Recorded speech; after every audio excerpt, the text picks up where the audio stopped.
All right, we're back. Excuse proof in the kitchen.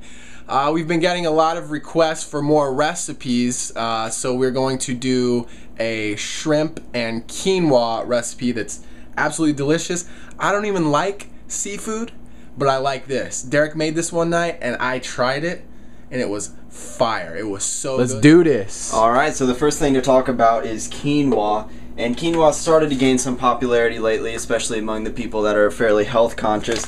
So that's quinoa, Q-U-I-N-O-A. And this is it's a grain-like product. It was prized by the Incans. They valued it very highly, and they gave it to their warriors because it increased the warrior's stamina. And one of the things about quinoa is that for a grain, it's very high in protein, in a complete protein. It's also a good source of magnesium, and magnesium is probably the #1 mineral deficiency that people have. Just about everyone is deficient in magnesium unless they specifically take steps to correct it. So quinoa is very good. Another great thing about quinoa is that it's gluten-free. And once again, a lot more people are becoming aware of gluten, which is something, it's a type of protein found in grains like wheat, rye, and barley that can be hard for people to digest. And it's not just people with celiacs, but a lot of people, just about everyone, has probably a little bit of sensitivity to gluten. And some people can tolerate it pretty well, but generally speaking, a lot of people are going to be better off avoiding gluten and going with a more gluten-free diet. And in fact, not only that, but just reducing the amount of grains and carbohydrates in the diet is generally a good practice. But with quinoa, it's a very sort of safe grain or grain alternative. It's something that's good for diabetics. It's not going to influence the blood sugar in a negative way. And so it really makes a great replacement for a lot of the starchy carbohydrates that most people are eating, the white flours, the breads, the pastas, the things like that. So people are wondering what to replace it with. Quinoa is definitely one of my biggest choices for overall nutrition, the ease that it can be digested, and it's also incredibly simple to make, as you're going to see. And there's a couple different ways you can make quinoa. It cooks pretty much just like rice. You can cook it in a rice cooker. Today we're going to use my favorite kitchen tool here, and that's a crock pot. Any crock pot, any slow cooker will work. And in a crock pot on high, it's going to cook usually for a little bit less time, probably about 2 to 3 hours is a good time for quinoa. So right here we have 14 ounces prepackaged quinoa. You can find this in most health food stores, most big places. Some places sell it in bulk, and that's a great way to get it. Usually you can find it for a couple bucks a pound. You can also order it online in large amounts, and since it stores well, you can order a few bucks at a time, get on Amazon. You can probably find some quinoa. So start with, I'm going to place it right in here. You can rinse quinoa before cooking it. If it has any issues with taste, then you might want to rinse it beforehand, because sometimes it can have a little bit of a coating that can be not the best tasting. But what you're going to find is that quinoa has a very mild taste. Some people might consider it a little bit bland by itself, similar to rice. But the great thing about it is it takes on the flavor of whatever you cook it with. So it's so easy to flavor and make it taste really good. And because it has a milder flavor, most people are not ever really going to be turned off by the flavor of quinoa. It's possible to make it taste good just depending on what your tastes are. So if you like something like curry, you can make a quinoa curry. If you like salads and vegetables, you can add in some cucumber, some tomatoes, some different things to it. Whatever you want to do, you can flavor quinoa really well. Takes on the flavor of whatever spices you mix it with. And right now, as you can see, it's these small little hard seeds is what it actually is, and it's gonna puff up and turn into a sort of almost like a rice, puffy circular rice type thing. You'll see what it's like when it's done. So just like rice, we're going to use about a 2-to-1 ratio of water to quinoa. So I have a cup here. I have my spring water. I'm going to use spring water instead of tap water, because tap water is terrible. And can you tell us why tap water is terrible? We'll do that.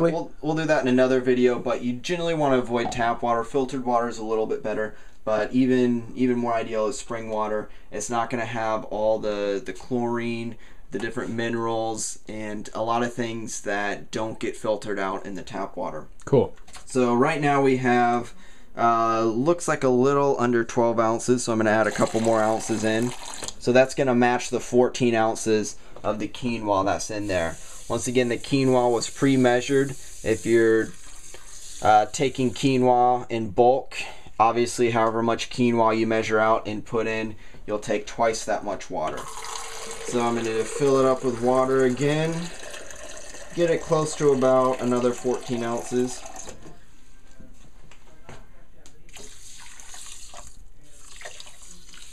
That looks good. And do that. I can't wait to eat this. So you got it mixed in. Now optionally, you can mix it up a little bit if you want to mix in the water some. But it should cook fine just like that. Just going to make sure it's not on the edges or anything. So right there, that's pretty much all you have to do to actually prepare the quinoa. I'm going to stick this on here and I'm going to let it cook for 2 hours. So right now this is set to shut off automatically after 4 hours. All I have to do is come back manually, give myself about 2 to 3 hours and come back and shut it off. Now if I do cook it for the full time of 4 hours on high, that's okay. You'll probably find that the quinoa would get a little bit burned. At that point, quinoa does not take as much time to cook. So I'm going to give it about 2 to 3 hours, take a look at it. Once it all looks fluffy and puffed out, then I know it's done and it's ready. We're going to come back and add in the shrimp, which is already cooked, and add in some flavorings and show you some of the different things that you can do once it's done cooking.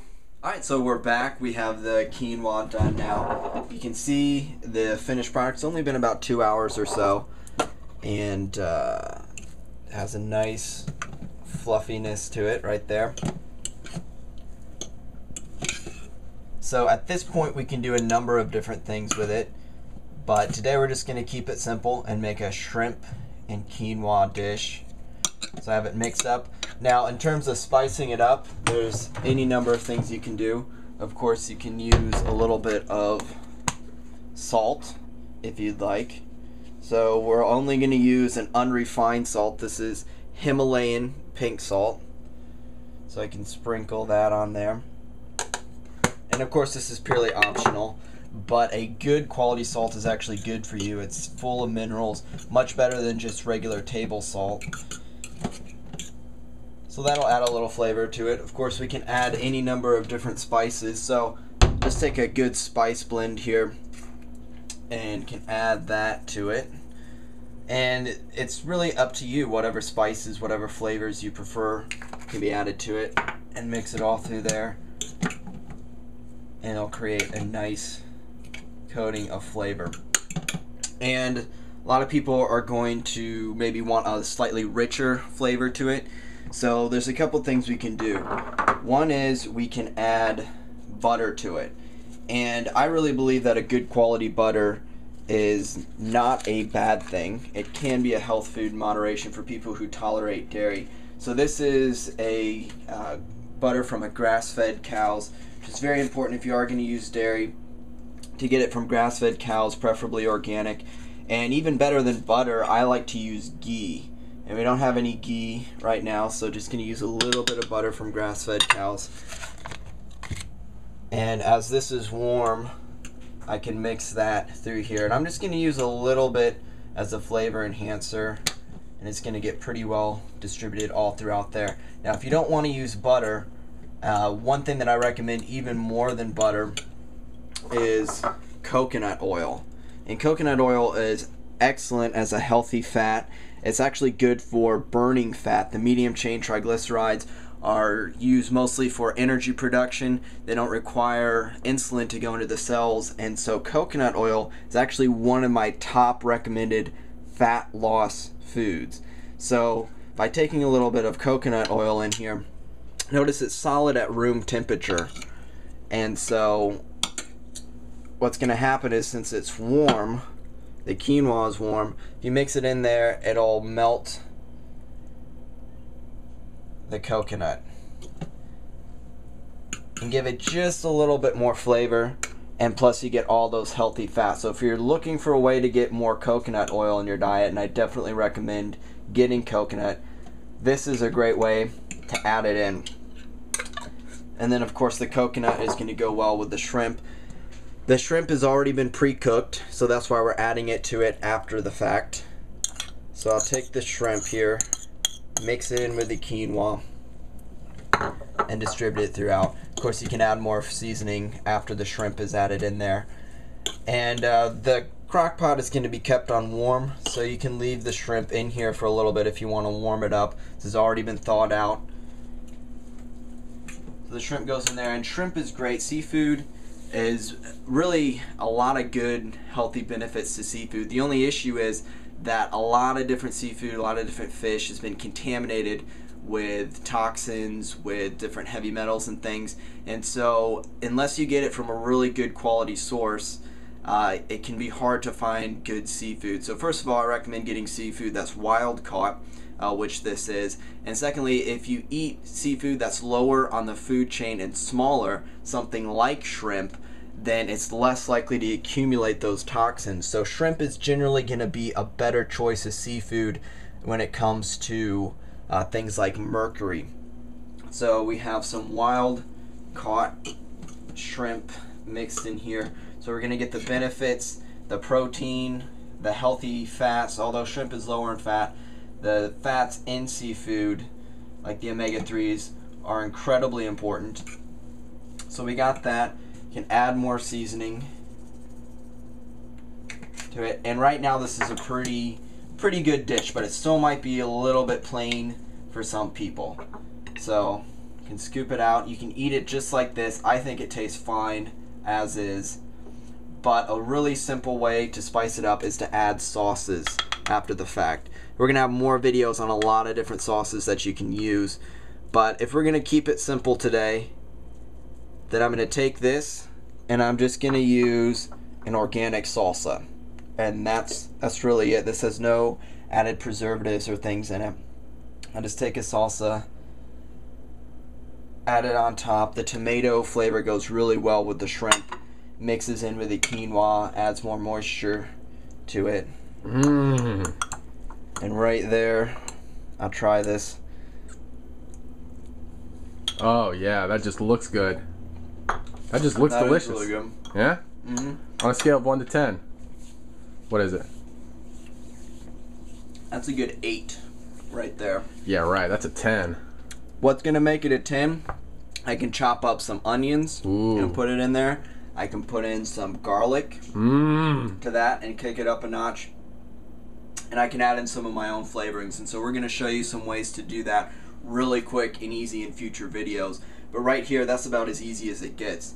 And of course, if you don't want to take the time to cook it in a crock pot, you can also cook it on a stove. You can cook it in a rice cooker, in which case you can have quinoa fresh out of the package, ready to eat in probably about 15 minutes.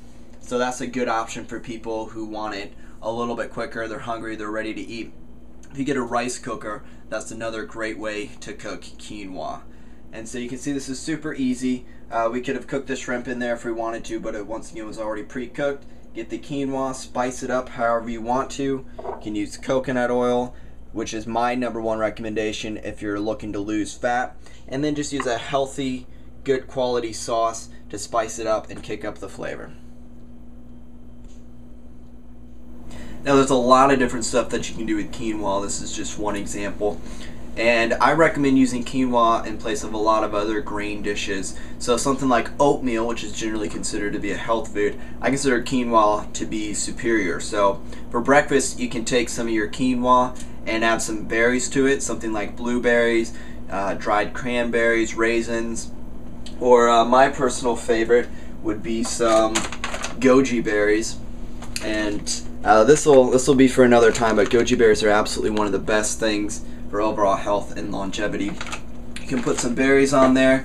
You can spice it up with some yogurt, like some Greek yogurt or some kefir. And in terms of dairy, I only really recommend most people consuming cultured dairy, or maybe even no dairy at all if people are sensitive to it. But something like a yogurt or a kefir is a good addition. You can spice it up with some cinnamon, which is an excellent fat loss herb. You can really do a lot of stuff. If you want to sweeten it up, I recommend like a raw honey. So right away you have a good breakfast option. If you make a big batch of quinoa, you can save some of it for breakfast. Throw in some cultured dairy, some berries, and honey if you desire, or a natural sweetener like stevia. You could also mix quinoa with different vegetables. You can throw it in place of rice. In terms of stews that call for rice or things like that, you can put quinoa in its place. You can mix it with vegetables. You can make a curry using quinoa and vegetables. So it's really a very versatile thing. Make sure you get a quinoa that's been pre-washed. It saves you time. It can be a little bitter tasting if it's not well pre-washed. So it's super quick, super healthy, and my #1 recommendation as an alternative to all the grains, all the processed carbohydrates that a lot of people are eating.